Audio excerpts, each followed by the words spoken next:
अस्सलाम वालेकुम viewers, welcome to Urdu से यूट्यूब चैनल। अस्सलाम वालेकुम प्यारे व्यूअर्स, उर्दू से टीम की जानिब से एक और नई वीडियो के साथ हाजिर हैं। और आज के इस वीडियो में हम आपको बताने वाले हैं शहीद नेम के मीनिंग और इसकी तफसीलात। शहीद के इंग्लिश में स्पेलिंग बनते हैं SHAHEER।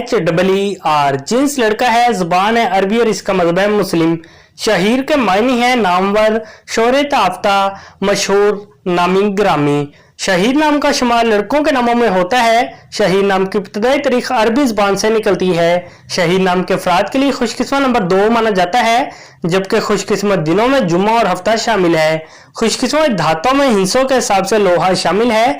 शहीद नाम के अफराद के लिए मुआफिक रंगों में नीला और काला रंग शामिल है।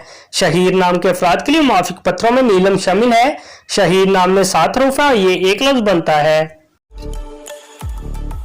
अपने नाम का मीनिंग जानने के लिए कमेंट बॉक्स में लिखिए, चैनल को सब्सक्राइब कीजिए, वीडियो को लाइक और शेयर कीजिए। Thanks for watching.